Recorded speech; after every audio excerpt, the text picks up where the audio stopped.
The Dragon's armada was a proven professional force. The crises of technology, quantity, and operational experience had been systematically and relentlessly solved. With the Type 052D, the People's Liberation Army Navy, or PLAN, had built and mastered a fleet of world-class destroyers. But in achieving this mastery, they uncovered the final, most dangerous challenge of all: the problem of confrontation. A powerful navy that exists in a vacuum is a theoretical weapon. A true superpower navy must be able to assert its will, to enforce its nation's claims, and to stand nose to nose with a rival and not blink. For decades, the Western Pacific had been the undisputed domain of the United States Navy and its allies. Their warships sailed wherever they pleased, often conducting freedom of navigation operations, or FONOPs, that directly and deliberately challenged China's territorial claims in places like the South China Sea and the Taiwan Strait. The plan had the new ships, but did it have the nerve?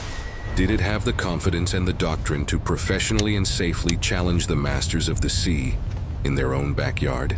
This was a crisis of confidence and credibility. A navy that builds a great wall of steel but allows its rivals to sail right through it is not a credible force. Every unchallenged FONOP was a small but significant humiliation, a message to the world that, for all its new hardware, the plan was still a junior partner in the Pacific. In the high-stakes game of naval brinkmanship, inaction is a statement. Timidity is a weakness. A single miscalculation, an unprofessional response, or an overly aggressive maneuver in one of these tense, close-quarters encounters could lead to a diplomatic incident, an accidental collision, or in the worst-case scenario, the spark that ignites a war the world watched. Was the plan's new fleet just for parades and carefully managed exercises? Or was it ready for the psychological stress and the professional demands of a real-world standoff? To be seen as a true peer, to enforce its own claims and be taken seriously, the plan needed to do more than just build ships. It needed to master the dangerous, intricate, and unspoken dance of naval confrontation. It needed to learn how to become a persistent, professional, and unblinking shadow. The solution was to develop and perfect a new doctrine of assertive, professional engagement. It was a strategy to use their new fleet of workhorse destroyers to persistently and professionally shadow any foreign warship challenging their claims, matching them maneuver for maneuver, mile for mile.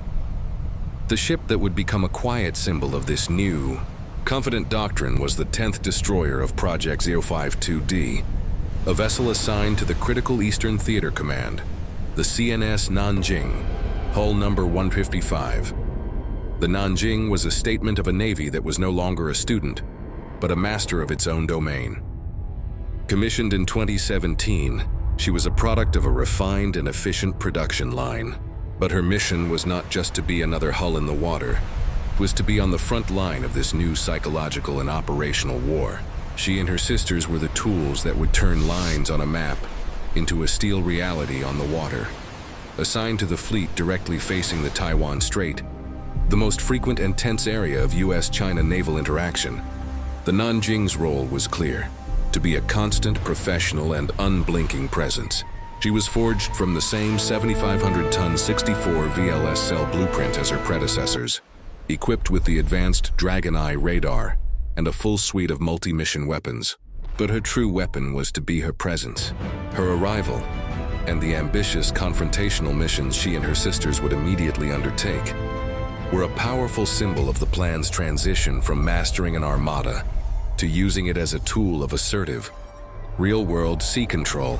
The proof of this new, assertive doctrine has been written in the ship logs and the declassified videos from the bridges of American warships. The CNS Nanjing and her sister ships did not wait. They immediately became the plan's go-to assets for shadowing and challenging U.S. Navy FONOPs, turning what was once a unilateral American action into a tense, two-player game.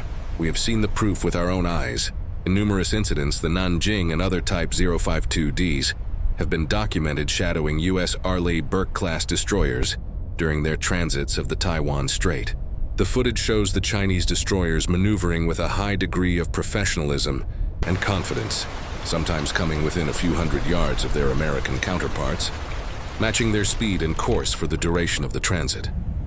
They are a constant, unblinking shadow, always present, always watching. While these encounters are incredibly tense, the ultimate proof of the plan's new mastery is in what doesn't happen. They do not escalate into open conflict. They are, for the most part, conducted safely and in accordance with international maritime norms.